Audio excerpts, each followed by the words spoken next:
네, 오늘 로마서 11장입니다. 읽어가면서 설명하겠습니다. 1절, 내가 말합니다. 그러면 하나님께서 자기 백성을 버리셨습니까? 절대로 그렇지 않습니다. 나도 이스라엘 사람이며 아브라함의 씨에서 나왔고 베냐민 지파에 속한 사람입니다. 자, 하나님께서 자기 백성을 버리셨습니까? 할 때 자기 백성은 이스라엘 백성을 말합니다. 나도 이스라엘 사람이며 이때 나도는 바울이죠. 바울이 이스라엘 사람이라고 말하고 아브라함의 씨에서 나왔고 베냐민 지파에 속한 사람이라고 말합니다. 바울은 2절, 하나님은 미리 아신 자기 백성을 버리지 않으셨습니다. 여러분은 성경이 엘리야를 두고 무엇이라고 말하는지 알지 못합니까? 그가 이스라엘 사람들에 대하여 하나님께 고발했습니다. 주님, 그들이 주님의 신원자들을 죽였고 주님의 제단들을 헐어버렸습니다. 그리고 나 혼자만 남았는데 그들이 나의 목숨도 찾고 있습니다. 자, 이것은 열왕기상 19장에 나오는 그 엘리야의 말입니다. 엘리야가 여호와 하나님께 하는 말인데 이때 3절에서 보니까 그들이 할 때 이 그들은 이스라엘 사람들을 말합니다.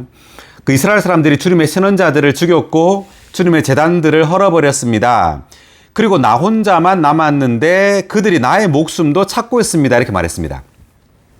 자, 그렇게 말했을 때, 그러니까 엘리야가 이스라엘 백성을 하나님께 고발한 겁니다.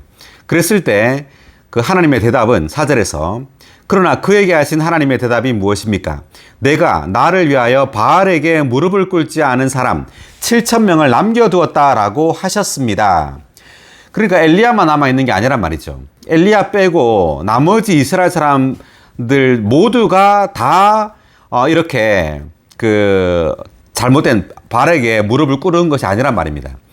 하나님께서 바알에게 무릎을 꿇지 않은 7,000명을 남겨두었다 이렇게 말합니다. 자, 5절을 보니까 하기 전에 바알에 대한 각주를 읽어보겠습니다. 4의 1번 각주. 히브리어로 주인, 소유자를 뜻하는 바알은 페니키아 사람들과 가나안 사람들의 첫째가는 우상의 이름이었다. 네, 이 바알이 이제 우상의 이름인데, 그러니까 그 상징적으로 이제 사탄을 또 상징하는데 사탄에게 무릎을 꿇지 않은 7,000명의 이스라엘 사람들을 남겨뒀단 말이죠. 마찬가지로 지금 이 시대에서도 사탄에게 무릎을 꿇지 않은 이기는 자를 주님이 남겨뒀다는 뜻입니다. 아멘. 네, 우리는 반드시 뭐가 돼야 되죠? 이기는 자. 네, 이기는 자가 돼야 합니다. 하나님께서 이기는 자 7,000명, 그러니까 이 상징적인 숫자지만 어쨌든 이기는 자들을 하나님께서 예비하고 있다는 거죠. 할렐루야. 아멘. 네, 우리는 반드시 이기는 자가 되어야 합니다. 아멘. 5절, 그러므로 이와 같이 지금도 은혜의 선택을 받은 남은 이들이 있습니다. 근데 은혜의 선택을 받았다 할 때 이때 은혜는 바로 하나님의 은혜입니다. 그러니까 6절에 나오지만 그 은혜로 된 것이면 행해서 나온 것이 아닙니다. 그렇지 않으면 은혜가 더 이상 은혜가 아닌 것입니다. 이렇게 나오죠. 자, 그래서 은혜의 선택을 받았다는 것은 우리가 은혜에 의해서 구원을 받았다. 또는 은혜에 의해서 우리는 이기는 자가 될 수 있다는 것을 또한 의미합니다. 여기 5절에서 은혜의 선택을 받은 남은 이들은 이제 이스라엘 사람들을 말하는데 그 이스라엘 사람들이 이제 그리스도를 믿음으로 구원을 이제 받는다는 뜻이죠. 네, 그 7절. 그렇다면 무엇이란 말입니까? 이스라엘 사람들은 구하는 것을 얻지 못하였습니다. 그러나 선택을 받은 사람들은 그것을 얻었고 나머지 사람들은 마음이 무뎌졌습니다. 그러니까 이스라엘 사람들 중에서 선택을 받은 사람들은 은혜에 의해서 구원을 얻었단 말입니다. 그렇지만 그 이스라엘 사람들 중에 나머지 사람들은 마음이 무뎌졌다. 즉 그들은 예수 그리스도를 믿지 않았다는 뜻입니다. 자, 9장 로마서 9장 31, 32절을 볼까요? 그러나 의의 율법을 추구하던 이스라엘은 그 율법에 이르지 못하였습니다.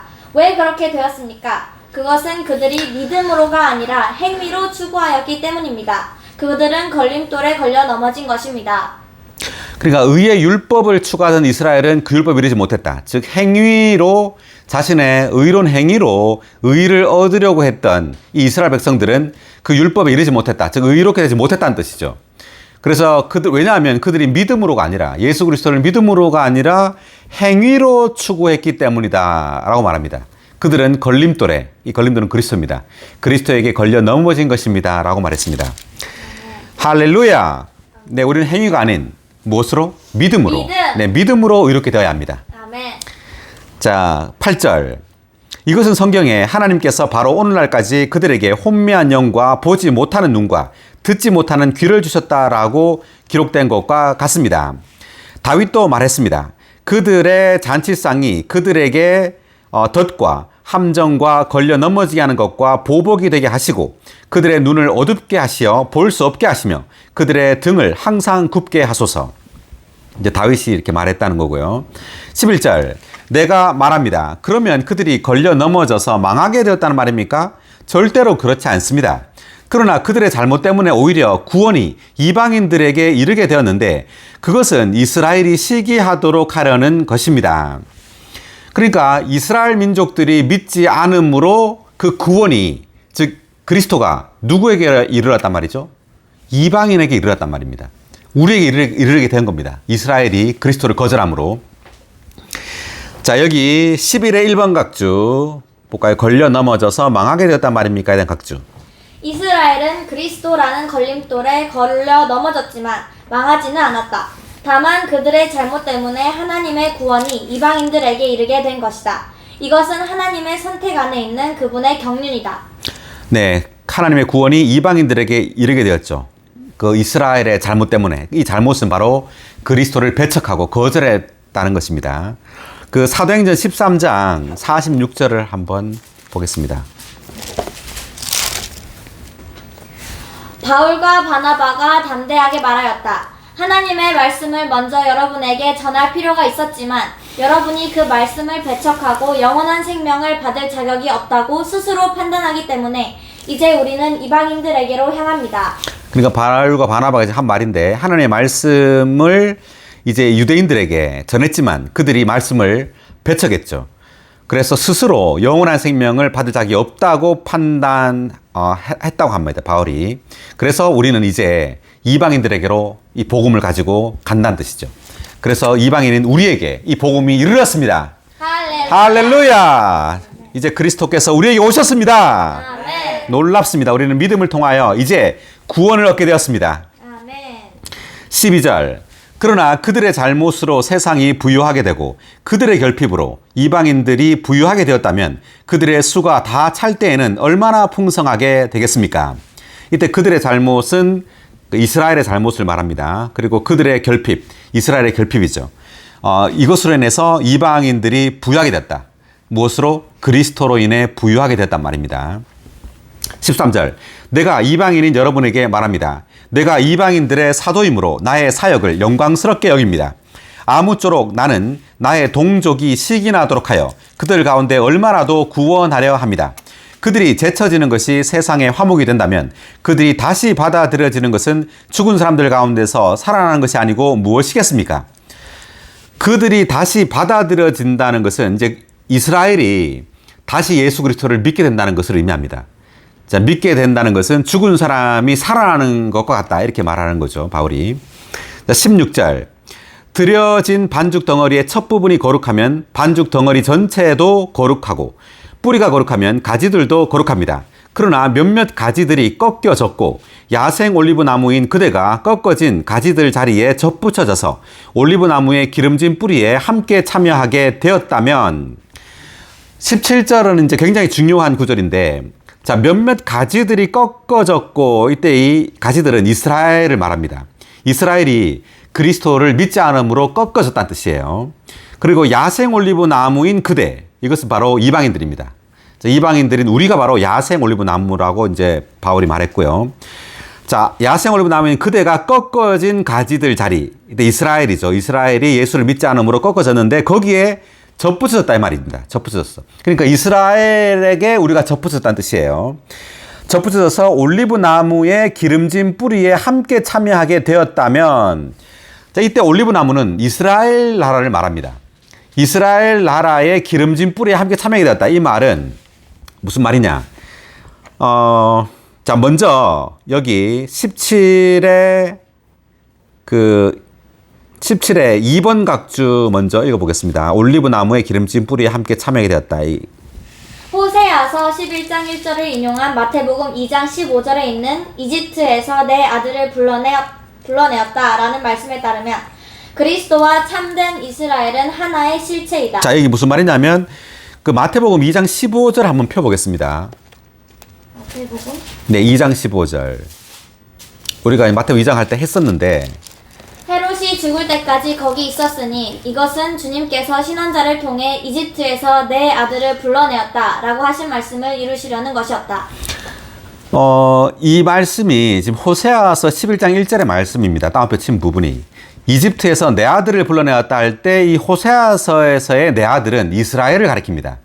그런데 지금 마태복음에서는 이 내 아들을 지금 그리스도라고 말하고 있는 거예요. 그러니까 그 이스라엘을 그리스도와 동일시하고 있는 겁니다. 그러니까 그 아기 예수를 이집트에서 지금 불러낸 거죠. 헤롯 때문에 불러낸 것을 이스라엘을 이집트에서 불러낸 그 말씀을 인용하고 있는 거예요. 그렇기 때문에 이스라엘과 그리스도를 하나로 본 겁니다. 자, 그 말이에요. 다시 17절 그 2의 곽줄을 보니까 이집트에서 내 아들을 불러내었다라는 말씀에 따르면 그리스도와 참된 이스라엘은 하나의 실체이다 이렇게 말했죠. 자, 계속. 이방인 믿는 이들이 그리스도께 접붙여질 때 그들은 참 올리브 나무인 이스라엘에게 접붙여져서 그러니까 이방인 믿는 우리입니다. 이방인 믿는 이들이 그리스도에게 접붙여질 때 그들은 참 올리브 나무인 이스라엘에게 접붙여져서 기름진 뿌리, 즉 그리스도 안에 계신 하나님의 측량할 수 없는 풍성에 함께 참여하는 이들이 된다 이렇게 말했습니다. 즉 17절에서 올리브 나무는 이스라엘을 가리키는 겁니다. 그런데 이스라엘을 가리키지만 사실 이스라엘과 그리스도는 한 실체라고 말했죠. 아까 마태복음 2장 15절에서. 그렇기 때문에 이방인들이 이스라엘에 접붙여진 것은 이방인들이 그리스도에 접붙여진 것을 상징한다고 말하는 거예요. 아멘. 네, 그래서 우리가 예수 그리스도를 믿음으로 이제 우리는 그리스도에게 접붙여진 겁니다. 아멘. 자, 계속. 이방인 믿는 이들과 이스라엘은 참 포도나무이신 그리스도의 가지들이 되었고 그리스도와 함께 삼위 하나님을 표현하는 유기체가 되었다. 네, 그러니까 이방 믿는 이들과 이제 이스라엘은 참 포도나무이신 그리스도의 가지들이 되었다. 우리가 요한복음 15장에 보면 나는 포도나무요 너희는 가지라고 말하죠. 그래서 이제 참 포도나무이신 그리스도에게 접붙여졌다는 거죠. 우리가 접붙여짐으로 그리스도의 모든 풍성을 우리가 흡수하게 되었다는 것을 의미합니다. 굉장히 놀라운 지금 사상인데요. 접붙임의 사상은 굉장히 놀랍습니다. 접붙여진 생명. 그러니까 그리스도의 생명과 사람의 생명이 접붙여졌다는 겁니다. 아멘. 네. 자, 17의 1번 각주, 접붙여져서의 각주 한번 읽어보겠습니다. 접붙이는 것은 유기적인 연결을 산출한다. 그것은 보잘것없는 생명을 더 좋은 생명으로 바꾸는 것이 아니다. 그러니까 접붙이는 것은 생명의 연결을 의미하는 겁니다. 이것은 보잘것없는 생명을 더 좋은 생명으로 바꾸는 것이 아니라는 거죠. 연결하는 겁니다. 계속. 접붙이는 것은 두 생명을 하나로 연결시켜 두 생명이 연합된 하나의 생명과 하나의 생활을 누리도록 하려는 것이다. 그러한 생명의 연합은 비슷하면서도 서로 다른 두 생명이 죽음, 잘라짐과 부활, 자라남을 통과할 때 일어난다. 이것은 우리가 그리스도와 연결된 것을 묘사하는 것이다. 네, 어떤 두 다른 생명이 접붙여지기 위해서는 이 생명이 완전히 달라서는 안 돼요. 비슷해야 합니다. 즉 하나님의 생명과 사람의 생명이 비슷하다는 거죠. 왜냐하면 사람이 창조될 때 누구의 형상을 따라 창조됐죠? 하나님. 네, 하나님의 형상을 따라 창조됐어요. 자, 그렇기 때문에 비슷한 생명입니다, 이게. 그렇기 때문에 하나님의 생명과 사람의 생명은 접붙여질 수 있는 겁니다. 그래서 우리가 예수 그리스도를 믿을 때 우리는 그리스도와 접붙여지는 거예요. 연결되는 겁니다. 생명과 생명의 연결이 산출되는 겁니다. 아멘. 매우 놀랍습니다. 자, 우리가 예수 그리스도를 믿을 때 다만 하나님은 우리를 이 땅에서 하늘로 장소를 옮기는 것이 아니에요. 우리가 주님을 믿었다는 것은 접붙여지는 겁니다. 하나님의 그 신성한 생명, 그 거룩한 생명과 이 사람의 생명이 연결되는 거죠. 연결되어서 이제 그 신성하고 풍성한 생명이 사람의 생명 안으로 흘러 들어오는 겁니다. 아멘. 그래서 하나님과 사람이 하나가 되는 거예요. 한 생명과 한 생활을 산출하게 되는 겁니다. 아멘. 놀랍습니다. 엄청납니다. 자, 여기 어디죠? 우리 지금 방금 읽었던 그 각주에서 접붙이는 것은부터 다시 읽어볼까 같이? 중간에 접붙이는 것은 두 생명을 하나로 연결시켜 두 생명이 연합된 하나의 생명과 하나의 생활을 누리도록 하려는 것이다. 할렐루야. 네, 그러한 생명의 연합은 비슷하면서도 서로 다른 두 생명이 죽음과 부활을 통과할 때 일어난다. 그러니까 잘려져야 된다는 거죠. 접붙여지기 위해서는. 그리스도가 잘려졌죠. 십자가에 잘려졌습니다. 잘려짐으로 우리가 그리스도의 생명에 접붙여질 수 있는 겁니다. 그리고 부활함으로 이제 이 부활은 바로 자라남, 접붙여져서 연결된다는 걸 의미해요. 부활은. 그러니까 주님은 십자가에서 죽고 부활함으로 이제 사람과 믿는 이들과 접붙여져서 하나의 생명과 하나의 생활을 할 수 있게 된 겁니다. 아멘. 놀랍습니다. 하나님의 생명과 사람의 생명이 접붙여지다니 얼마나 놀라운 사상입니까? 정말 이러한 놀라운 사상을 가지고 지금 바울은 로마서 11장을 지금 쓴 거예요. 그러니까 야생 올리브 나무와 올리브 나무가 접붙여졌다는 이 말을 쓴 거죠. 그래서 이 말을 우리는 우리의 이 영적인 생명을 가지고 이것을 적용해야 합니다. 하나님의 생명과 사람의 생명이 접붙여짐으로 이제 우리는 매일매일 그 올리브 나무이신 이 그리스도의 그 진액, 그 뿌리에, 기름진 뿌리에 그 진액에 매일매일 참여해야 됩니다. 아멘. 주님의 이름을 부르고, 오, 주 예수님, 오, 주 예수.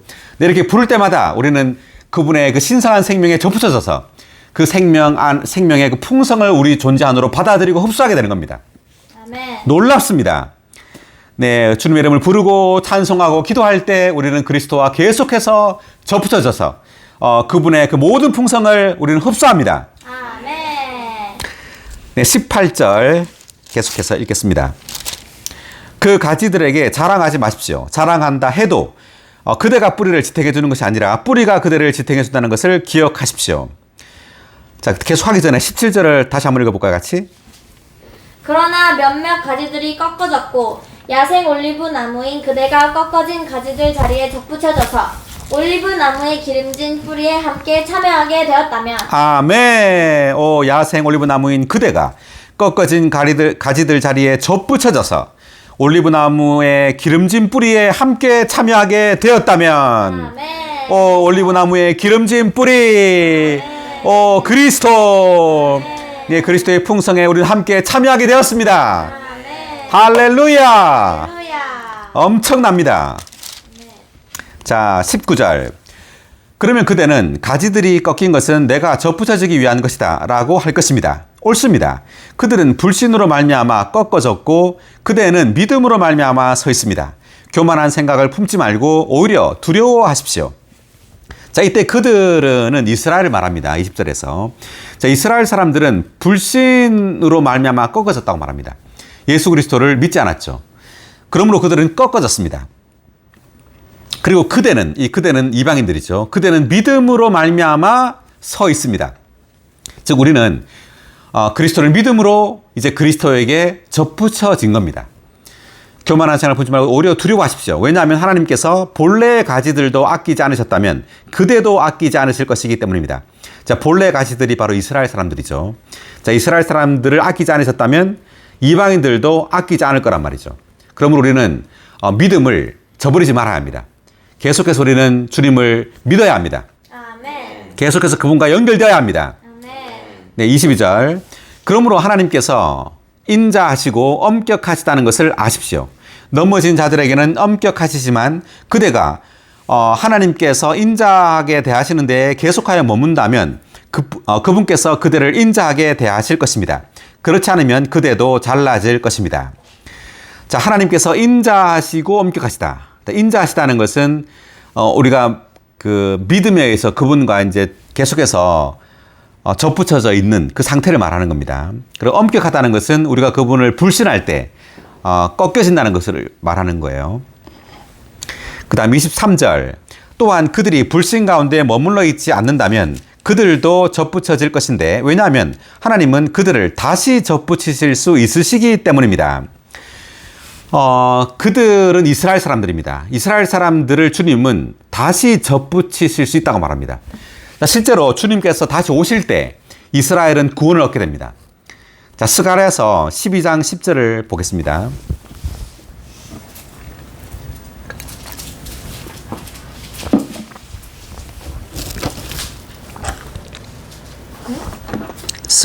스가랴서 성경 제일 마지막 부분이죠. 12장 10절.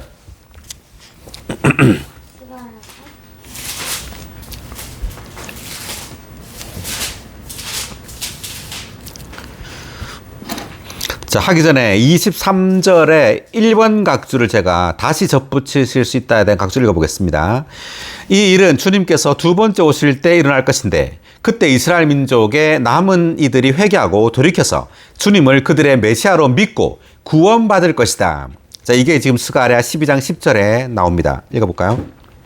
내가 다윗 집과 예루살렘 주민 위에 은혜와 강구의 영을 부어주겠다. 그들은 나를 곧 그들이 찔렀던 일을 바라보며 그를 두고 통곡하기를 외아들을 위하여 통곡하듯 하며 그를 두고 슬피 울기를 맏아들을 위하여 슬피 울듯 할 것이다.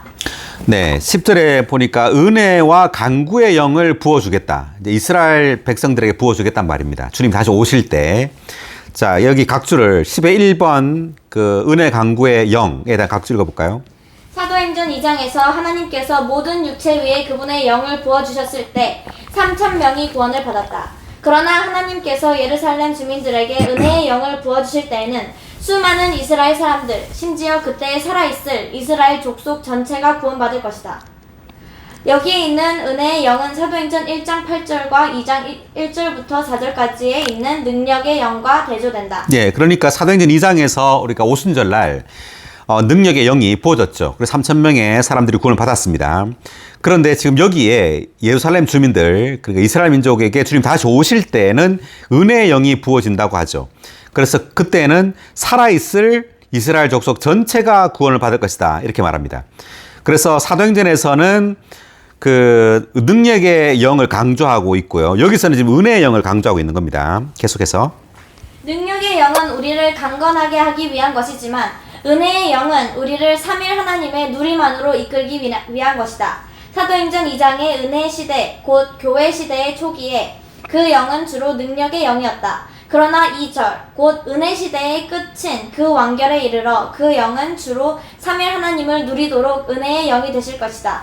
오순절날 유대인들은 고집세고 마음이 굳어 있었으므로 능력의 영이 부어져 그들을 회개하도록 감동시켰다. 네, 그러니까 사도행전 2장에서 오순절 날에는 유대인들은 고집세고 마음이 굳어져 있었다는 거죠. 그래서 능력의 영이 부어져서 그들을 회개하도록 했단 말입니다. 그 다음. 그러나 적그리스도와 그의 군대의 공격을 받고도 살아남은 이들 곧 예루살렘 주민의 절반은 이미 하나님 아닌 다른 모든 것에 대해 입맛을 잃고 회개하였을 것이므로 삼일 하나님을 자신들의 누림으로 받아들일 수 있도록 그들 위에 은혜의 영께서 부어지실 것이다. 그러니까 주님 오실 때, 두 번째 오실 때 그 무렵에 이제 적그리스도와 그의 군대의 공격을 받는다는 거죠. 이스라엘 백성들이. 그 공격을 받고도 살아남은 이들, 곧 예루살렘 주민의 절반은 이제 이 하나님 외의 것에 대해서는 다 입맛을 잃고 이제 회개했다는 겁니다. 회개했을 것입니다. 그때는. 그래서 이제 삼위 하나님을 그들의 누림으로 받아들일 수 있도록 이제 그들 위에 은혜의 영이 부어짐으로 그들은 구원을 얻게 된다는 뜻입니다. 자, 그리고 10의 4번 각주가 뭐냐면 뭐죠? 아마겟돈 전쟁 끝에 그리스도께서 땅으로 오실 것이고 이스라엘의 남은 이들은 자기들이 찔렀던 그분을 바라보고 회개하고 통곡하며 그리스도를 믿고 받아들일 것이다. 이렇게 하여 온 이스라엘이 구원받게 될 것이며 이것은 하나님께서 이스라엘 집에 베푸시는 구원이 될 것이다. 네, 아마겟돈 전쟁. 마지막 그 요한계시록에 나오는 아마겟돈 전쟁 끝에 이제 그리스도께서 오실 것이고 그때 그들은 그리스도를 믿고 받아들일 것이란 말이죠. 그다음 10의 5번 각주가 맏아들에 대한 각주입니다. 회개한 이스라엘은 하나님의 독생자이신 그리스도를 두고 통곡하며 하나님의 받아들이신 그리스도를 두고 슬피 울 것이다.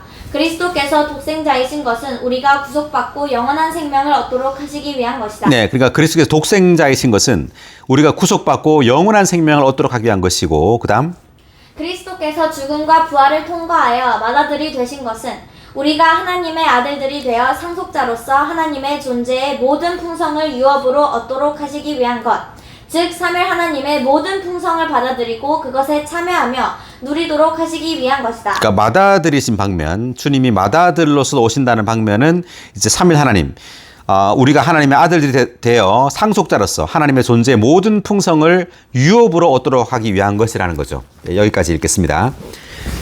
자, 다시 돌아와서.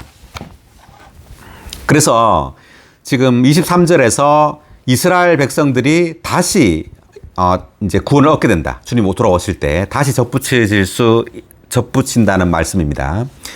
자, 24절. 그대가 원래 야생 올리브나무에서 잘라져 본성을 거슬러 참 올리브나무에 접붙여졌다면 원래의 가지들인 이 사람들이야 자기 올리브나무에 얼마나 더 잘 접붙여지겠습니까? 형제님들, 나는 여러분이 이 비밀에 대해 모르는 것을 원하지 않습니다. 여러분이 스스로 지혜 있다고 해서는 안 되기 때문입니다. 이 비밀은 곧 이방인의 수가 다 차기까지 이스라엘 사람들의 일부가 마음이 굳어지게 된다는 것입니다. 그리하여 온 이스라엘이 구원받게 될 것입니다. 이것은 성경에 구원자께서 시온에서 나오시어 야곱의 집에서 경건하지 않은 것을 제거하실 것이다. 이것이 바로 내가 그들의 죄들을 없애버릴 때 그들과 세운 언약이다 라고 기록된 것과 같습니다. 복음으로 말하자면 그들은 여러분 때문에 하나님의 원수가 되었으나 선택으로 말하자면 조상들 때문에 하나님의 사랑을 받은 사람들입니다. 자, 28절을 다시 한번 읽어볼까요? 복음으로 말하자면 그들은 여러분 때문에 하나님의 원수가 되었으나 선택으로 말하자면 조상들 때문에 하나님의 사랑을 받은 사람들입니다. 그러니까 복음으로 말하자면 이 말은 이제 이스라엘 백성들이 복음, 예수 그리스도를 믿으라는 그 복음을 받아들이지 않음으로 하나님의 원수가 되었단 말이고요. 이제 선택으로 말하자면이란 말은 이제 하나님께서 이스라엘 백성들을 선택했습니다. 그러므로 그들은 하나님의 사랑을 받은 사람들이라는 거죠. 그래서 하나님은 그 하나님의 선택으로 인해서 그 위치적으로 그들은 여전히 하나님의 사랑받는 백성이라는 뜻입니다. 유대인들은. 자, 28의 1번 각주 읽어볼까요? 이것은 하나님의 선택 안에 있는 그분의 경륜을 분명하게 보여준다. 이스라엘의 불신은 하나님과의 관계에 영향을 미친다. 그럼에도 불구하고 하나님의 선택에 따른 부름은 취소될 수 없기 때문에 그들은 위치적으로 여전히 하나님께서 사랑하시는 백성이다. 네, 위치적으로 여전히 그들이 하나님을 불신하고 하나님을 거절했다 하더라도 여전히 하나님은 그들을 버리지 않는다는 거죠. 여전히 주님이 돌아오실 때 그들을 구원할 것이라는 뜻입니다. 자, 29절. 왜냐하면 하나님의 은사와 부름은 취소될 수 없기 때문입니다. 전에는 여러분이 하나님께 불순종했으나 이제는 이스라엘의 불순종 때문에 긍휼을 받았습니다. 마찬가지로 이스라엘 또한 지금 불순종하고 있으나 여러분에게 베푸신 긍휼로 말미암아 이제 그들도 긍휼을 받게 될 것입니다. 하나님께서 모든 사람을 불순종 가운데 가두어 두신 것은 모든 사람에게 긍휼을 베푸시려는 것입니다. 오, 하나님의 풍성과 지혜와 지식은 깊습니다. 그분의 판단을 어떻게 헤아릴 수 있으며 그분의 길을 어떻게 찾아낼 수 있겠습니까? 아멘. 네, 33절 다시 읽어볼까요? 오, 하나님의 풍성과 지혜와 지식은 깊습니다. 여러분의 판단을 어떻게 헤아릴 수 있으며 그분의 길을 어떻게 찾아낼 수 있습니까? 아멘. 여기서 하나님의 풍성, 하나님의 풍성은 이제 하나님의 그 구원과 관련되어 있습니다. 우리가 접붙여짐으로 이제 우리는 하나님의 모든 풍성을 누리게 되죠. 그리고 지혜, 이 지혜는 그분의 선택에 관련되어 있는데, 그리고 지식은 그 선택에 따른 그분의 지혜를 수행하는 것과 관련되어 있어요. 여기 각주에 보니까 그렇게 나와 있는데 33의 2번 각주 읽어볼까요? 지혜는 지식보다 더 깊고 더 높다. 지혜는 어떤 일을 시작할 때 나타나고 지식은 지혜로 시작한 일을 실제로 적용할 때 나타난다. 그러니까 지혜는 어떤 일을 시작할 때 나타나는 거고요. 지식은 지혜로 시작한 일을 실제로 적용할 때 나타난다 돼 있죠. 그다음 특별히 여기서 본 대로 선택의 문제에 있어서 하나님은 유일한 창시자이시다. 이 여러 장들에서 묘사된 것과 같이 하나님께서 선택을 시작하실 때 사용하신 지혜와 그러한 선택을 수행해 가시는 지식은 우리가 최고로 찬양할 만하다. 그러니까 하나님의 어떤 지혜와 지식으로 인해서 우리는 마침내 영광에 이르게 됩니다. 그러니까 하나님의 지혜와 이 지식, 이 모두 다 하나님께서 이제 하시는 거죠. 또 하나님의 그분 자신의 지혜고 그분의 지식입니다. 이것을 통하여 하나님은 그분의 계획을 수행하십니다. 3, 4절. 누가 주님의 생각을 알았으며 누가 그분의 좋은 자가 되었습니까? 누가 먼저 주님께 드렸다고 해서 되돌려 받을 수 있겠습니까? 만물이 주님에게서 나와서 주님을 통하여 있고 주님께로 돌아갑니다. 영광이 그분께 영원히 있으시기를 바랍니다. 아멘. 36절 다 같이. 왜냐하면 만물이 주님에게서 나와서 주님을 통하여 있고 주님께로 돌아가기 때문입니다. 영광이 그분께 영원히 있으시기를 바랍니다. 아멘. 그러니까 만물이 주님에게서 나왔다. 주님이 근원이란 말이죠. 그리고 그 나왔을 뿐만 아니라 주님을 통하여 있단 말은 이제 그 주님 안에서 이 모든 과정을 통과하고 있다는 뜻이에요. 그리고 마침내 주님께로 돌아간다. 이 말은 이제 마침내 우리는 영광, 그분의 영광 안으로 들어가게 된다는 뜻입니다. 아멘. 영광이 그분께 영무기 있으시기를 바랍니다. 아멘. 네, 계속해서 로마서 12장을 하겠습니다. 1절. 그러므로 형제님들, 내가 하나님의 자비로 말미암아 여러분에게 권유합니다. 여러분의 몸을 하나님께서 기뻐하시도록 거룩하고 살아있는 희생 제물로 드리십시오. 이것이 여러분의 합리적인 봉사입니다. 할렐루야. 1절 다 같이 읽어볼까요? 그러므로 형제님들, 내가 하나님의 자비로 말미암아 여러분에게 권유합니다. 여러분의 몸을 하나님께서 기뻐하시도록 거룩하고 살아있는 희생 제물로 드리십시오. 이것이 여러분의 합리적인 봉사입니다. 아멘. 할렐루야. 자, 여기 이제 하나님의 자비로 말미암아 권유한다 이렇게 되어 있는데 하나님의 자비에 대한 각주를 읽어보겠습니다. 1의 2번 각주. 여기 언급된 자비는 있죠. 여기에 언급된 자비는 헬라어에서 복수형이며 로마서 9장 15절에서는 이 단어가 불쌍히 여기다로 번역되었다. 하나님은 우리에게 여러 가지 자비를 베푸셨는데 이것은 그분께서 우리를 선택하시고 부르시고 구원하시고 그분의 생명 안으로 이끄셔 우리가 그분의 풍성을 누리고 그분의 표현이 되도록 하신 것에서 볼 수 있다. 네, 이 말은 그러니까 하나님의 그 선택, 그리고 부르심, 구원, 생명, 그리고 풍성을 누리는 것, 또 그분의 표현이 되는 것, 이 모든 것이 하나님의 자비로 말미암아 된다는 말입니다.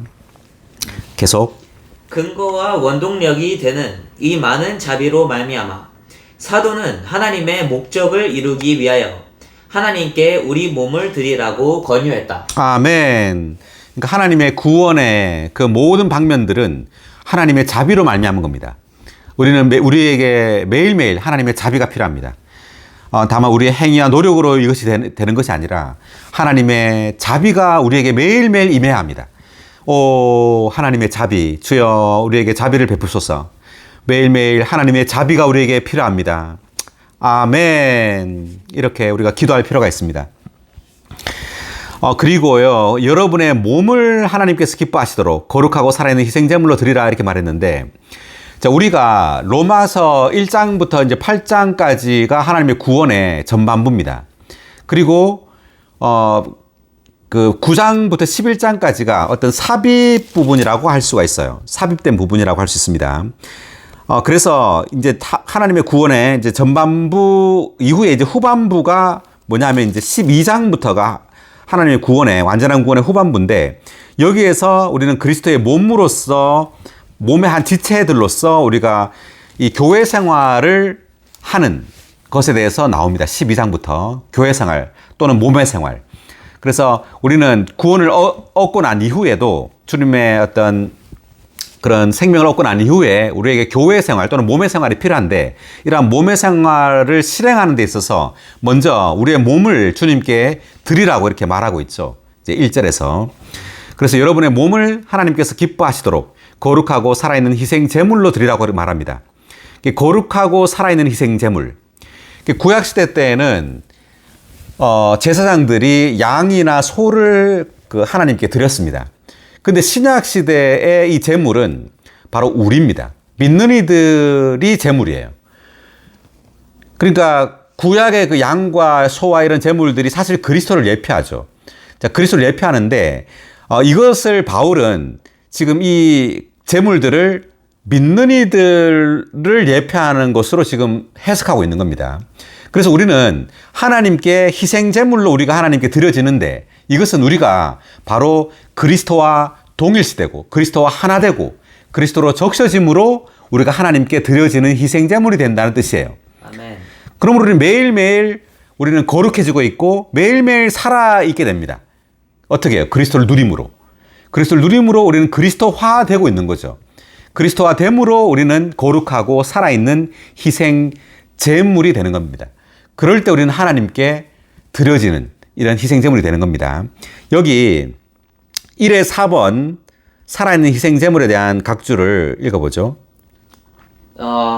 로마서 6장에서는 우리 몸의 지체를 전쟁과 봉사를 위한 의의 무기로 드리라고 한다. 예, 로마서 6장에서는 우리 몸의 지체를 드리라고 하는데 전쟁과 봉사를 위한 의의 무기로 드리라고 합니다. 그런데 여기 이제 12장에서는 계속 그러나 여기 12장에서는 우리의 몸을 교회 생활을 위해 살아있는 희생 제물로 드리라고 한다. 이 희생 제물은 살아있다. 네, 그러니까 로마 6장에서는 의의 무기로 드리라고 하고 전쟁을 위해서 여기 12장에서는 이제 교회 생활을 위해 몸의 생활을 위해서 희생 제물로 드리라고 한다는 거죠. 계속 왜냐하면 부활하여 생명을 가지고 있기 때문이다. 이 희생 제물은 모두 죽은 제물이었던 구약의 제물들과 같지 않다. 이 희생 제물은 또한 거룩하다.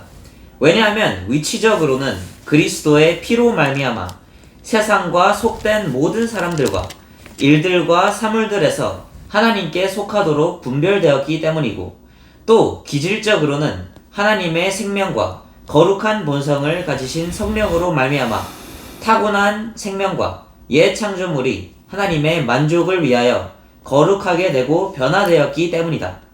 그러므로 하나님은 이러한 희생 제물을 기뻐하신다. 네, 여기까지. 우리가 예를 들면 그 창세기 4장에 보면은요. 가인과 아벨이 나오죠. 그러니까 아벨은 뭘 드렸죠?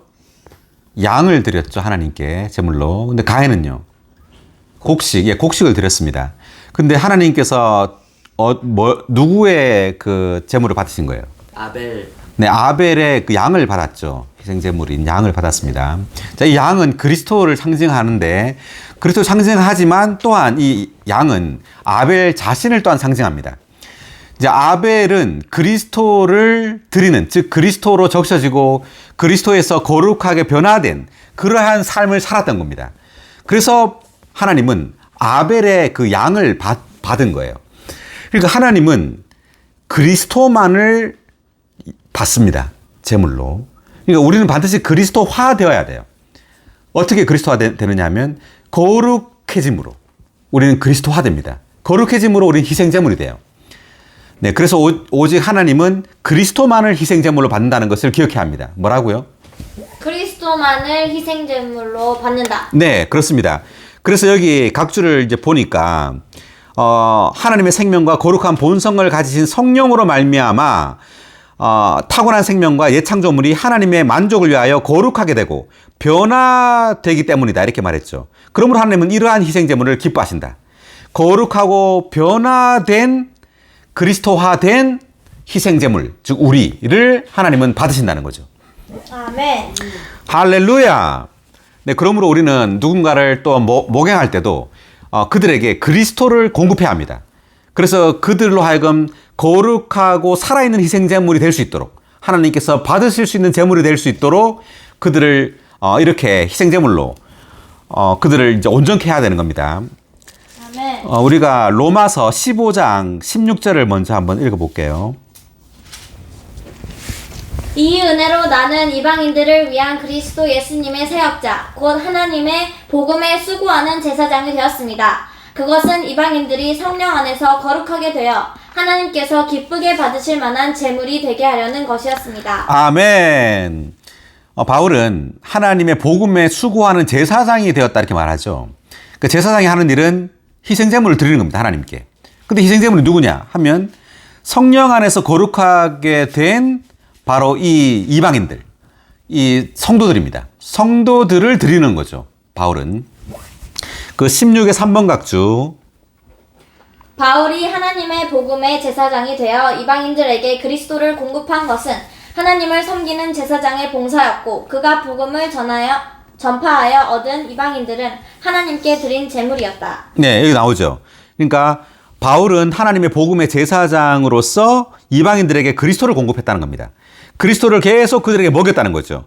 계속 공급해서 하나님을 섬기는 제사장의 봉사를 했고 그가 복음을 전파하여 얻은 이방인들은 하나님께 드린 제물이었다 이렇게 말하죠. 계속.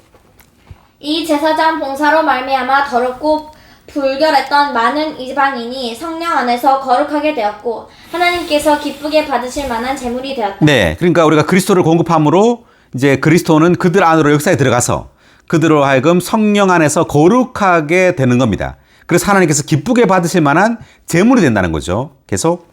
그들은 속된 것에서 따로 분리되어 하나님의 본성과 요소로 적셔졌기 때문에 위치적으로나 기질적으로 모두 거룩하게 되었다. 네, 그래서 중요한 말은 하나님의 본성과 요소로 적셔진다는 것.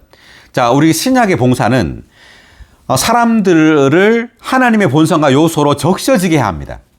다만 가르침으로 깨닫게만 해서는 안 돼요. 물론 깨달음이 필요하지만 더 중요한 것은 그들로 하여금 하나님의 요소로, 하나님의 본성으로 적셔지게 해야 합니다. 아멘. 네, 그래서 그들이 기도를 함으로 또는 찬송을 할 때 그들은 반드시 하나님의 어떤 요소로 적셔져야 돼요. 존재가. 네, 그들의 영과 혼과 몸이 하나님의 그 본성과 요소로 적셔질 수 있도록 그들을 가르치고 그들에게 그리스도를 공급해야 합니다. 아멘. 그럴 때 그들은 위치적으로나 기질적으로 모두 거룩하게 된다는 겁니다. 아멘. 계속. 그렇게 거룩하게 되는 것은 성령 안에서 이루어진다. 이것은 그리스도를 믿어 거듭난 사람들을 그리스도의 구속에 근거하여 성령께서 새롭게 하시고 변화시키시고 분별시키시어 거룩하게 하신다는 것을 의미한다. 네, 성령께서 새롭게 하시고 변화시키고 분별시키고 거룩하게 하시는 겁니다. 할렐루야. 아멘. 네, 우리는 매일매일 성령에 의해서 거룩하게 되어야 합니다. 아멘. 그럴 때 하나님께서 기쁘게 받으실 만한 우리는 제물이 되는 것입니다. 아멘. 놀랍습니다. 자, 다시 돌아와서 지금 1절 읽었죠. 1절 읽었고 자 2절을 읽겠습니다. 여러분은 이 시대를 본받지 마십시오. 오직 여러분은 생각이 새로워짐으로 변화되어 하나님의 선한 뜻, 하나님께서 기뻐하시는 뜻, 하나님의 온전한 뜻이 무엇인지 분별하도록 하십시오. 아멘. 자 2절 다 같이. 여러분은 이 시대를 본받지 마십시오. 오직 여러분은 생각이 새로워짐으로 변화되어 하나님의 선한 뜻, 하나님께서 기뻐하시는 뜻, 하나님의 온전한 뜻이 무엇인지 분별하도록 하십시오. 아멘. 할렐루야. 이 시대를 본받지 마십시오. 이렇게 되어 있는데 자, 이 시대에 대한 각주가 여기 있네요. 2의 1번 각주. 이 시대는 현재 우리가 접촉하며 살고 있는 세상의 실질적인 부분을 나타낸다. 한편 사탄의 악한 체계인 세상은 하나님 밖에 있는 모든 사람들과 일들과 사물들의 구성체이다. 이것은 바울 시대의 종교적인 세상을 언급하는 갈라디아서 6장 14절에서와 같이 세속적인 일뿐만 아니라 종교적인 일들도 포함한다. 네, 그러니까 이 시대 할 때 이 시대는 이제 사탄의 악한 체계인 세상을 말하는데 이 세상은 세속적인 어떤 일뿐만 아니라 종교적인 일들도 포함한다는 거죠. 그래서 갈라디아서 6장 14절에서는 이 그 종교를 유대 종교를 세상이라고 표현합니다. 그래서 종교도 세상이라는 거죠. 세상과 같다는 거예요. 계속. 이 사탄적인 세상은 그 자체의 특별한 모형, 특징, 유행, 양식, 경향을 가진 많은 다른 시대들로 구성된다. 우리가 현재 우리 앞에 나타난 시대를 버리지 않는다면 세상을 버릴 수 없다. 네, 우리 앞에 있는 시대를 어떻게 버릴 수 있을까요? 자, 우리가 노력해서 버릴 수가 없어요. 이것은 우리의 생각이 반드시 새로워짐으로 변화돼야 됩니다. 아멘. 네, 그럴 때 우리는 이 시대를 본받지 않게 돼요. 그래서 여러분은 생각이 새로워짐으로 변화돼요. 그러니까 이 변화라는 단어가 굉장히 중요한데 이 변화는 외적인 어떤 변화가 아닙니다. 외적으로 사람이 어떤 화장을 하면은 외적으로 이게 얼굴이 예뻐지지만 사실 이것은 참된 변화가 아니에요. 참된 변화는 내적인 변화입니다. 생명의 변화예요. 우리가 좋은 음식을 먹음으로 우리의 혈색이 좋아지는 것이 참된 변화죠. 근데 여기서 이 변화가 바로 그 변화입니다. 신진대사적인 변화를 가리키는 변화예요. 그래서 이 변화는 어떤 신성한 요소, 하나님의 성분, 그 하나님의 생명에 의한 내적인 변화를 가리킵니다. 자, 굉장히 중요하죠. 내적인 변화다라는 것. 아멘. 네, 그래서 여기 그 변화에 대한 각주를 읽어보겠습니다. 그 2의 4번 각주. 변화란 하나님께서 그분의 신성한 생명과 본성을 우리 존재의 각 부분에, 특별히 우리 혼 전체에 확산하시기 위해 일하시는 내적이고 신진대사적인 과정이다. 네, 그러니까 변화는 내적이고 신진대사적인 과정이라는 그랬죠. 그래서 이 하나님의 그 신성한 생명과 본성을 우리 존재, 그러니까 혼, 생각, 감정, 의지 속으로 확산시키는 거라는 겁니다. 하나님은. 계속. 이 변화는 하나님께서 새로운 요소인 그리스도와 그분의 풍성을 우리 존재 안에 가져오시며, 그리하여 우리의 낡고 타고난 요소는 점점 배출되도록 하시는 것이다. 네, 그러니까 여기 이제 이 변화는 신진대사적인 거라고 말할 때 이것은 한면으로는 어떤 요소가 우리 안에 들어오는 거고요. 또 한면으로는 아주 낡고 타고난 요소가 배출되는 거예요. 이 두 가지가 동시에 일어나는 겁니다. 우리가 주님의 이름을 부를 때, 주 예수님, 주 예수, 주님을 사랑합니다. 이렇게 기도할 때 신진대사적인 변화가 발생합니다. 신성한 요소, 하나님의 그 본성이 우리 존재 안으로 주입되고요. 또 한면으로는 우리 안에 있는 낡고 타락한 그러한 요소가 배출되는 겁니다. 자, 이런 변화가 발생한다는 거죠. 계속. 결과적으로 우리는 그리스도의 형상으로 변화될 것이다. 즉 그분의 많은 형제들로서 하나님의 맏아들의 형상과 같은 형상을 이룰 것이다. 그리하여 우리는 그분의 몸을 건축하는 데 합당하게 된다. 네. 그래서 우리는 결과적으로는 우리가 그리스도의 형상으로 변화된다. 우리의 생각이 새로워지는 변화된다고 할 때 이 변화는 어떤 그 형태를 향하여 변화됩니다. 그 내적인 요소, 내적인 성분이 변화되는데 그 방향은 그리스도의 형상이에요. 그리스도의 형상으로 우리는 변화가 됩니다. 예, 그래서 우리는 점점점 그분 하나님의 맏아들과 같은 형상을 이룰 것이다. 자, 이것이 그 로마서 8장 29절과 고린도후서 3장 18절에 나오고 있는데요. 자, 다시 한번 이제 보면은 생각이 새로워짐으로 변화돼요. 하나님의 선한 뜻, 하나님의 기뻐하시는 뜻, 하나님의 온전한 뜻.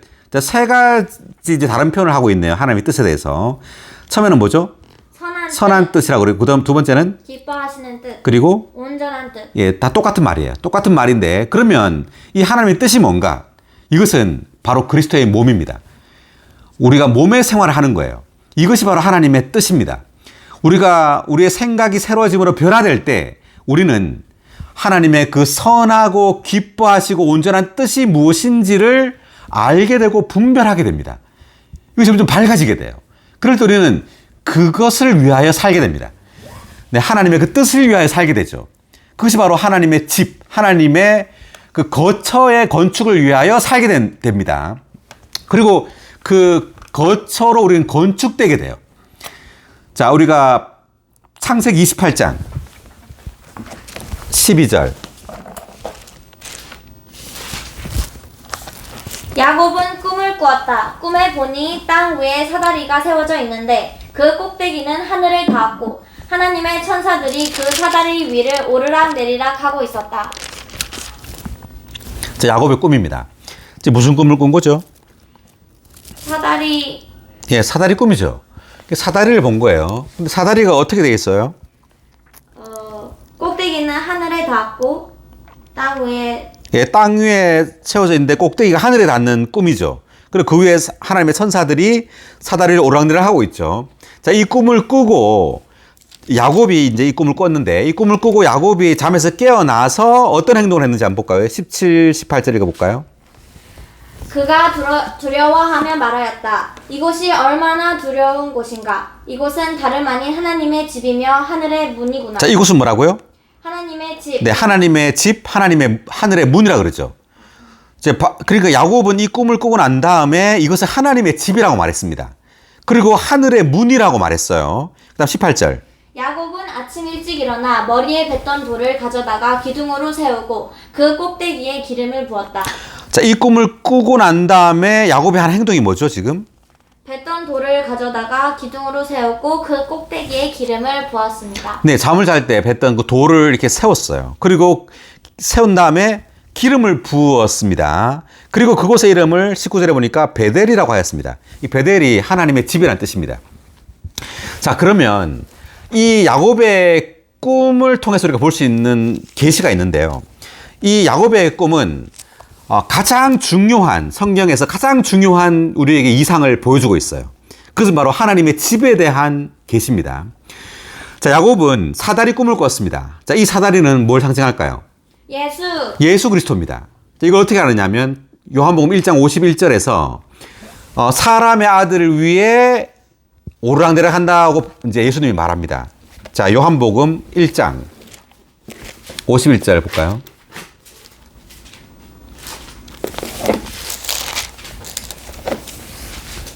예수님께서 또 그에게 말씀하셨다. 내가 진실로 진실로 여러분에게 말합니다. 여러분은 하늘이 열리고 하나님의 천사들이 사람의 아들 위에 오르락내리락 하는 것을 보게 될 것입니다. 자, 예수님은 그 야곱이 꾼 이 꿈, 사다리 꿈을 이렇게 말했습니다. 하늘이 열리고 하늘에 하나님의 천사들이 사람의 아들 위에라고 말했죠.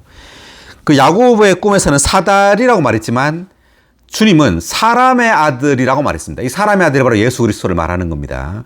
그러니까 사다리가 바로 사람의 아들이신 예수를 가리키고 있다는 겁니다. 자, 그러면 이 사람의 아들이신 예수 그리스도가 사다리란 말은 하늘과 땅을 연결한다는 뜻이에요. 예수 그리스도가. 즉 하늘은 하나님, 땅은 사람입니다. 그러니까 사람과 하나님을 연결하고 하나 되게 하는 분이 바로 누구라고요? 예수 그리스도입니다. 우린 예수 그리스도를 믿음으로 하나님과 하나가 되는 거예요. 하늘과 땅은 하나로 연결되는 겁니다. 자, 그런데 이것을 보고 야곱이 한 행동이 또 놀라운데 돌을 기둥으로 세우고 기름을 부었다. 이 돌은 바로 이 기름에 의해 변화된 사람을 상징해요. 사람은 흙으로 창조되었죠. 그런데 기름, 즉 성령에 의해서 사람은 돌로 변화된다는 뜻입니다. 우리가 예수 그리스도를 믿을 때 성령이 우리에게 부어지죠. 성령이 부어질 때 사람은 흙에서 돌로 변화됩니다. 이것이 이제 요한복음에서 베드로의 이름이 돌이라는 뜻이죠. 시몬이라는 이름에서 주님은 이름을 베드로로 바꿉니다. 그래서 베드로라는 이름의 뜻이 뭐라고요? 돌. 예, 스톤, 돌입니다. 왜 이름을 바꿨을까? 그 말은 바로 예수를 우리가 믿을 때 사람은 흙에서 건축을 위한 돌로 변화된다는 뜻입니다. 그럴 때 우리는 바로 베델, 하나님의 집이 된다는 뜻이에요. 아멘. 그러니까 우리가 흙인 사람이 예수 그리스도를 믿음으로 기름인 그 성령에 의해서 기름 부음을 받을 때 우리는 바로 하나님의 거처인 하나님의 집이 된다는 이 놀라운 계시를 하고 있는 겁니다. 아멘. 놀랍습니다. 자, 다시 돌아와서 지금 로마서 우리가 지금 12장 2절을 지금 하고 있는데, 그러니까 생각이 새로워짐으로 변화되어 하나님의 그 뜻인 하나님의 그 집으로 우리는 건축된다는 뜻이에요. 네. 그래서 우리는 반드시 하나님의 집으로, 하나님의 거처로 건축되기 위해서는 우리는 반드시 변화되어야 합니다. 아멘. 네. 자, 우리 2의 5번 각주 읽어볼까요? 이 장에서 하나님의 뜻은 앞에 11장에서 하나님께서 선택하시고 부르시고 구속하시고 의롭다 하시고 거룩하게 하시고 같은 형상을 이루게 하시어 영광스럽게 하신 우리가 서로 지체가 되어 그리스도의 몸의 생활을 하는 것이다. 그리스도의 몸은 하나님의 신성한 계시의 정점이다. 몸의 생활은 우리 몸을 드리고 생각이 새로워지고 앞장들에 있는 생명에 속한 모든 것을 실행한 결과이며 목표이다. 네, 그러니까 우리가 몸으로 건축된다고 말할 때 가장 중요한 것이 우리 생각이 새로워짐으로 변화되는 겁니다. 자, 변화될 때 우리는 하나님의 그 선한 뜻인 이 교회, 몸을 건축할 수 있는데, 이 몸의 건축은 이제 3절부터 나오는데요. 구체적으로 우리가 어떻게 몸의 생활을 통하여 몸으로 건축되는가? 여기에는 어떤 미덕이 필요합니다. 신성한 속성이 사람의 미덕을 통해 표현돼야 돼요. 이것을 위해서 변화가 필요하다는 거죠. 네. 자, 3절 읽겠습니다. 나에게 주신 은혜로 말미암아 나는 여러분 각 사람에게 말합니다. 마땅히 생각해야 할 것 이상으로 자신을 더 높게 생각하지 말고 하나님께서 각 사람에게 나눠주신 믿음의 분량에 따라 분수에 맞게 생각하십시오.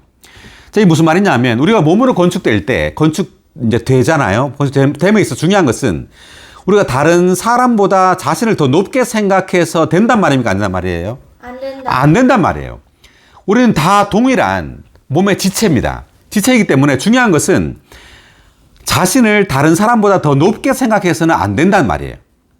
그래서 하나님께서 각 사람이 나눠진 믿음의 분량에 따라 분수에 맞게 생각하십시오 라고 말하죠. 자, 우리 그 빌립보서 2장 3절을 볼까요?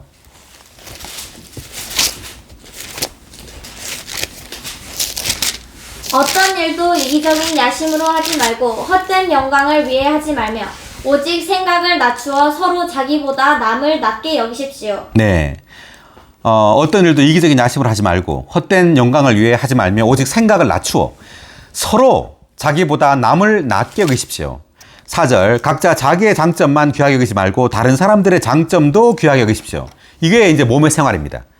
자, 몸의 생활함에 있어서 중요한 것은 어떤 뛰어난 은사 있는 사람이 중요한 것이 아니라 서로가 서로를 귀히 여기는 것이 중요합니다. 자, 이것이 이제 건축이에요.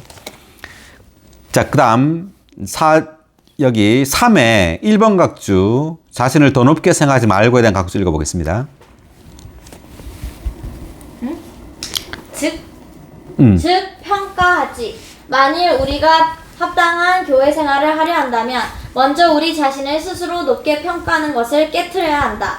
이것이 분수에 맞게 생각하는 것이다.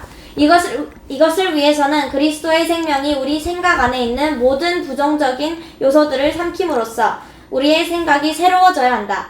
그럴 때 우리는 하나님께서 우리에게 나눠주신 믿음에 따라 즉 우리 안으로 주입된 하나님의 요소의 분량에 따라 자신을 평가할 것이다. 그러니까 자신을 더 높게 생각하지 않기 위해서도 우리는 생각이 새로워져야 됩니다. 우리는 쉽게 자신을 다른 사람보다 더 높게 생각하기가 아주 쉬워요. 내가 특히 뭔가를 잘할 때, 다른 사람보다 또 어떤 다른 사람보다 어떤 기능이 뛰어날 때 그렇게 생각하기 쉽죠. 그리고 지위가 좀 높을 때, 내가 어떤 뭐 목사거나 아니면 장로거나 또 동역자거나 어떤 뭐 큰 어떤 인수가 많은 교회에서 봉사를 했다거나 그럴 때 우리가 다른 사람보다 자기를 더 높게 생각하기가 아주 쉽죠. 그렇지만 그렇게 할 때 몸의 생활은 건축되지 않습니다.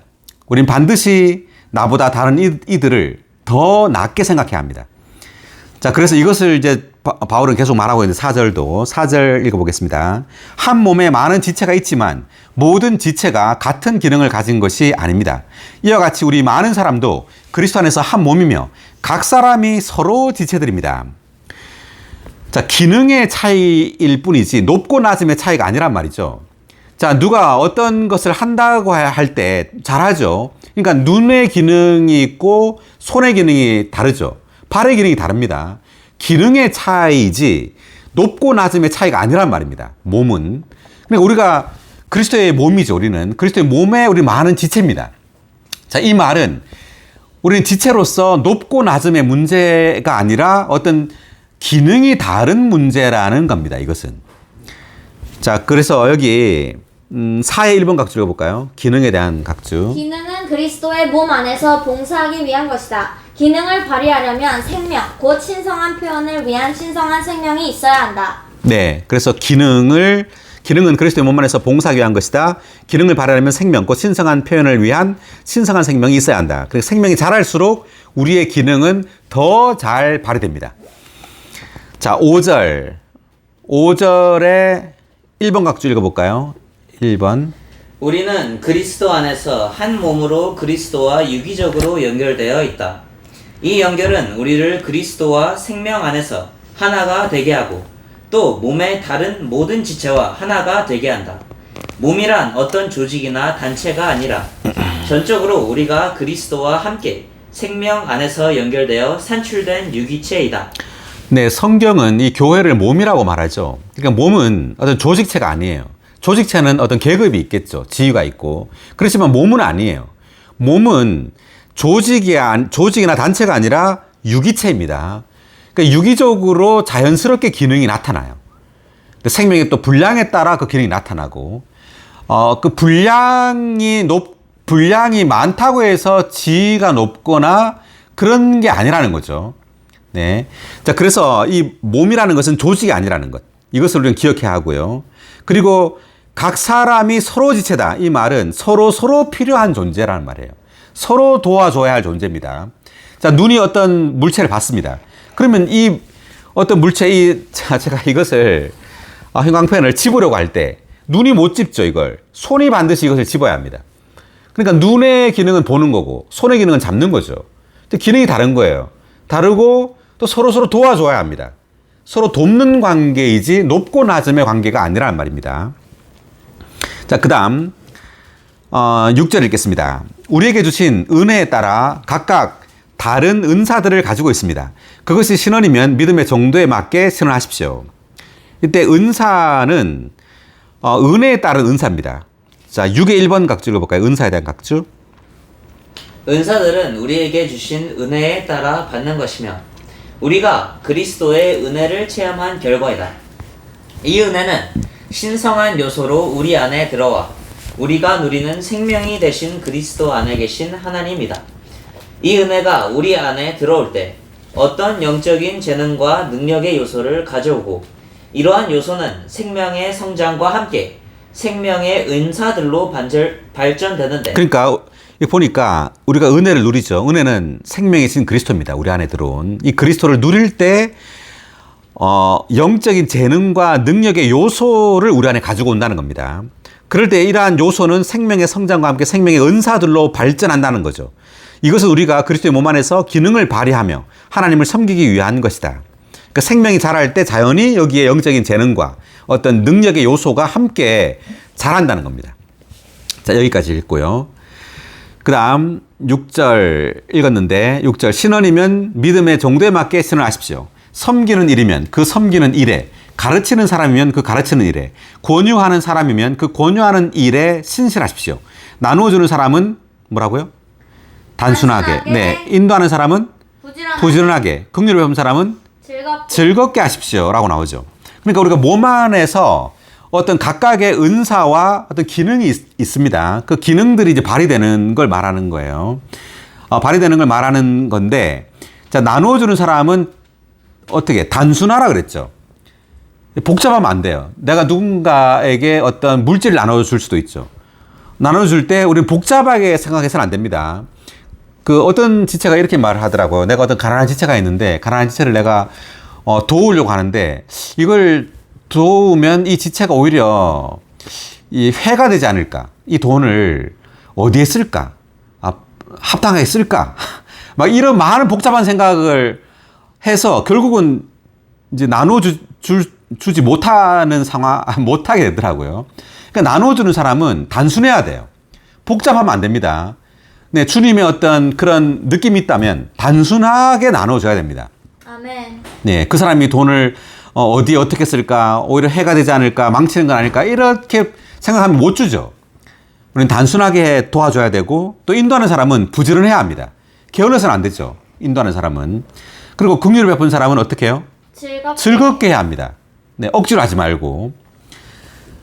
자, 그리고 9절. 사랑에는 위선이 없어야 합니다. 악한 것을 몹시 미워하고 선한 것을 굳게 붙잡으십시오. 형제의 사랑으로 서로 뜨겁게 사랑하고 서로 먼저 존경하십시오. 자, 형제의 사랑의 교회가 뭐죠? 그 요한계시록에 보면 빌라델비아 교회가 나옵니다. 빌라델비아의 뜻이 형제 사랑이란 뜻이에요. 그 빌라델비아 다음에 타락한 교회가 이제 라오디게아죠. 라오디게아 교회는 이제 의견, 판단 이런 뜻인데, 그러니까 형제 사랑을 잃어버리면 라오디게아가 되는 겁니다. 이제 사랑이 식어버리면 라오디게아가 되는 거예요. 그러니까 지식이나 성경에 대한 지식이 없어서 라오디게아가 되는 게 아니라 사랑이 식어버리면 라오디게아가 되는 겁니다. 아멘. 네, 그래서 우리는 형제 사랑으로 어떻게 사랑해야 된다고요? 뜨겁게. 네, 서로 뜨겁게 사랑해야 합니다. 만약 교회 생활에서 형제 사랑이 없잖아요. 그러면 우리가 아무리 계시와 이상이 있다 하더라도요. 많은 성경의 지식을 가지고 있다 하더라도 오히려 이것을 가지고 형제 자매들을 심판하게 돼요. 네, 오히려 심판하고 이것으로 어떤 정죄하게 되죠. 사랑이 없어지면. 그러니까 사랑이 없으면 성경 말씀, 이 지식은 오히려 해가 됩니다. 네, 뭐 코에 붙이면 코걸이, 귀에 붙이면 이제 귀걸이가 되는 거죠. 말씀이 사랑이 없으면. 그렇지만 사랑이 있으면 모든 것들을 덮게 되죠. 그것이 이제 고린도전서 13장에는 이제 사랑에 대한 이제 말씀에서 바울이 말하고 있습니다. 11절, 열심을 내어 게으르지 않도록 하십시오. 영 안에서 불타서 주님을 섬기십시오. 아멘. 네, 11절 다 같이 읽어볼까요? 열심을 내어 게으르지 않도록 하십시오. 영 안에서 불타서 주님을 섬기십시오. 네, 우리가 주님을 섬길 때 어떻게 섬기라고요? 영 안에서 불타서. 네, 불타서. 우리는 영 안에 불타서 주님을 섬겨야 합니다. 아멘. 우리는 미지근하게 섬기면 안 됩니다. 우리는 반드시 영 안에 불타야 합니다. 아멘. 네, 불타서 주님을 섬겨야 합니다. 아멘. 할렐루야. 아멘. 그 11의 1번 각주 읽어볼까요? 영 안에서 불타서에 대한 각주. 들여진 몸과 변화된 혼과 불타는 영. 이 세 가지는 모두 합당한 교회 생활을 하는데 결코 없어서는 안 된다. 교회 생활. 자, 세 가지 뭐라고요?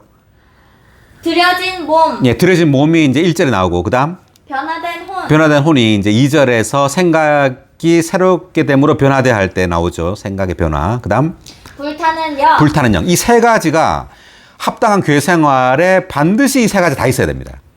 그 다음 교회 생활에 우리의 몸을 들인 후에 우리는 혼 안에 있는 생각에서 나온 의견에 빠지기가 매우 쉬운데 그 결과 교회 생활에서 우리가 손상당하게 된다. 그러므로 우리의 혼, 특별히 혼의 생각이 변화되어야 한다. 그러나 생각이 변화된 후에 우리는 쉽게 소극적이거나 잠자는 상태에 빠질 수도 있다. 그때 우리는 분발되고 격려받아 교회 생활에서 적극적인 방식으로 전진할 수 있도록 영 안에서 불타야 한다. 네, 영 안에서 불타야 됩니다. 네, 영 안에서 불타지 않으면 어떻게 되죠? 누군가가 적극적으로 어떤 교회 안에서 어떤 필요를 말하고 어떤 부담을 말할 때 어때요? 그런 부담이나 어떤 그런 그 형제의 어떤 그 부담을 받지 못하게 되죠. 미지근하니까. 네. 그래서 그것이 오히려 교회의 어떤 전진을, 교회 생활의 어떤 전진을 방해할 수 있는 겁니다. 우리가 영 안에 불타야 합니다. 아멘. 예, 그럴 때 어떤 성도들의 어떤 부담을 들을 때, 거기에 함께 동력할 수 있게 되죠. 네, 그렇지 않으면 오히려 그렇게 누군가가 부담을 말하고 누군가가 어떤 그런 적극적으로 뭔가, 이 교회 생활의 어떤 것을 말할 때 우리는 그것을 좌절시키게 되고, 그걸로 인해서, 어떤 형제들을 판단하고 심판할 수 있게 됩니다. 그래서 우리는 반드시 영 안에 불타야 합니다. 아멘. 그 다음 12절을 읽겠습니다. 소망 가운데 기뻐하고 환난 가운데 견디며 기도에 꾸준히 힘쓰십시오. 뭐라고요? 소망 가운데 기뻐하고 환난 가운데 견디며 기도에 꾸준히 힘쓰십시오. 아멘. 우리 소망 가운데 기뻐해야 합니다. 아멘. 네, 우리는 세상의 어떤 즐거움 가운데 기뻐하는 것이 아니라 이제 다시 오실 그 주님을 향한 그 소망 가운데 우리 기뻐해야 합니다. 아멘. 그리고 환난이 우리에게 항상 있죠. 환난 가운데 우리는 어때야 되죠? 견디며. 예, 견뎌야 합니다. 우리는 주님을 믿고 견뎌야 되죠. 그 다음에 기도에 꾸준히 힘써야 합니다. 아멘. 네, 우리는 주님과 계속해서 연결되어야 합니다. 아멘. 13절, 성도들의 필요를 공급하고 손님 대접에 힘쓰십시오. 아멘. 다시 한번. 성도들의 필요를 공급하고 손님 대접에 힘쓰십시오. 아멘. 자, 성도들의 필요. 성도들의 필요를 공급하려면 성도들이 뭐가 필요한지 알아야 되죠. 많은 경우는 우리가 11조는 내더라도 성도들의 재정적인 어려움을 잘 모를 수가 있어요. 예, 그것이 종교적인 겁니다. 우리가 성도들의 필요를 알 수 있어야 됩니다. 그리고 교회 생활이 뭐예요? 교회 생활은 집회 생활이 아닙니다. 이 집회, 우리가 그때 그런 말 했죠. 집회 중심에서 사람 중심으로 이런 말을 했습니다. 집회가 필요 없단 말이 아니라 우리가 집회에만 어떤 관심을 둘 때 정작 집회에 참석하는 성도들에게는 관심을 두지 못할 수가 있어요. 그래서 실질적으로 몇 년 교회생활을 해도요, 어떤 성도들의 이름을 모를 수가 있습니다.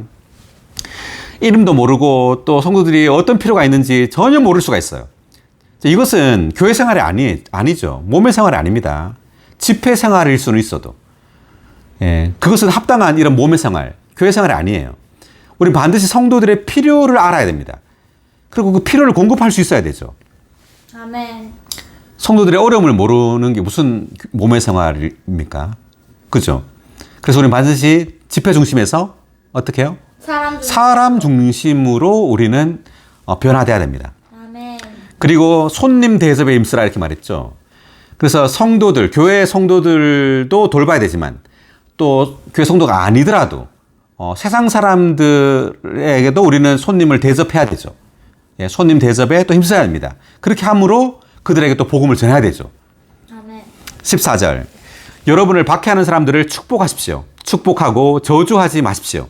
기뻐하는 사람들과 함께 기뻐하고 우는 사람들과 함께 오십시오. 자, 15절 다시 한번. 기뻐하는 사람들과 함께 기뻐하고 우는 사람들과 함께 오십시오. 아멘. 자, 우리는 천주교 앞에 있는 마리아 상처럼 무표정이서는 안 됩니다. 예, 성도를 만날 때 우리는 어떻게 해야 돼요? 기뻐해야 되죠. 네. 기뻐해야 되는데 무표정이에요. 예, 집회에 우리가 가면은 성도를 만나잖아요. 그러면 악수도 하고 반갑다고 하고 막 그렇게 인사해야 되는데 뭐 아무런 그런 표정이 없습니다. 그래서는 안 된다는 거죠. 함께 기뻐하고 함께 울어야 합니다. 아멘. 자, 15의 1번 각주 읽어볼까요? 교회 생활에서 정상적인 그리스도인의 생활을 하려면 다른 사람들과 함께 기뻐할 수 있고 또 함께 울 수 있는 합당한 감정이 필요하다. 그러한 감정은 타고난 생명의 한 부분이 아니라 변화를 통과한 생명의 결과이다. 아멘. 네, 우리는 그러한 합당한 감정이 필요하다는 겁니다. 네, 그러한 감정은 타고난 생명의 한 부분이 아니라 변화를 통과한 생명의 결과이다. 이렇게 말했죠. 그래서 이러한 어떤 감정이 필요합니다. 합당한 감정이. 이러한 것들을 흉내내려고 하지 말고 다만 생명 안에서 변화돼야 됩니다. 그럴 때 우리는 자연스럽게 성도들과 함께 기뻐하고 또 우는 사람들과 함께 울 수 있습니다. 아멘. 16절. 서로 같은 것을 생각하고 교만한 생각을 품지 말고 오히려 비천한 사람들과 함께 지내고 스스로 지혜 있는 채 하지 마십시오. 교만한 생각을 품지 말고 오히려 비천한 사람들과 함께 지내고, 교만한 사람은요, 비천한 사람들과 함께 있으려고 할까요? 있지 않으려고 할까요? 않으려고 해요. 않으려고 하죠. 교만한 사람은요, 높은 지위에 있는 사람들과 함께 있으려고 합니다. 뭐 어떤 장로들이나 어떤 동역자들이나 뭐 이런 사람들과 함께 있으려고 하죠. 예, 이렇게 낮은 어떤 낮아 보이는 이런 사람들과 함께 있으려고 하질 않아요. 그렇지만 우리는 그런 어떤 엘리트 의식을 가지는 것이 아니라 정말 주님처럼 이런 갈릴리 어부들과 함께, 네, 그런 비천한, 주님은 죄인과 세리의 친구였죠. 네, 그들과 함께 지냈습니다. 근데 바리새인들은 어때요? 그들과 함께 지내는 예수님을 오히려 비난했죠. 네, 우리가 그럴 수 있다는 겁니다. 우리는 절대 그래서는 안 됩니다. 우리는 교만한 생각을 품지 말고 오히려 비천한 사람들과 함께 지내야 합니다. 아멘. 네, 스스로 지혜 있는 채 하지 말고, 네, 우리의 어떤 지식, 성경의 지식이나 어떤 교회 생활의 어떤 연수가 우리가 많다고 해가지고 스스로 지혜 있는 채 하지 말아야 합니다. 우리는 겸손하게 어린아이처럼 기뻐하고 어린아이처럼 또 지체들과 함께 이렇게 즐겁게 지내야 합니다. 함께 건축돼야 합니다. 아멘. 17절. 아무에게도 악을 악으로 갚지 말고 모든 사람이 보기에 존경할 만한 일들을 미리 생각해 두십시오. 여러분에게 달려있는 것이라면 할 수 있는 대로 모든 사람과 화평하게 지내십시오. 자, 18절 다시 읽어볼까요? 여러분에게 달려있는 것이라면 할 수 있는 대로 모든 사람과 화평하게 지내십시오. 아멘. 네, 모든 사람과 화평하게 지내십시오. 할 수 있는 대로라고 말했죠. 자, 이것은 그렇다고 해서 우리가 정치적으로 형제들을 대하면 안 됩니다. 우리 안에 그 주님의 어떤 느낌이 있어요. 이 성도에게 내가 이런 어떤 말을 지적해주고 싶다 하는 주님의 느낌이 있을 수 있죠. 그러한 느낌을 솔직하게 말을 해야 되죠. 네, 어떤 다툼이 있더라도 말을 해야 됩니다. 그렇지만 어떤 그 성도와 그 어떤 안 좋은 관계나 어떤 다툼이 일어날까봐 안에 있는 주님의 느낌을 말하지 않을 수가 있어요. 그렇게 해서는 안 됩니다, 또. 자, 예를 들어보면, 사도행전 15장 39절 볼까요?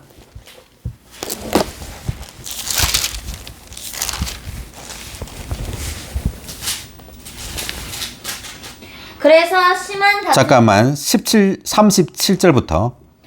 그런데 바나바는 마가라는 요한도 함께 데리고 가려 하였다. 그러나 바울은 밤빌리아에서 자기들을 떠나 함께 일하러 가지 않은 사람을 데리고 가는 것이 마땅하지 않다고 생각하였다.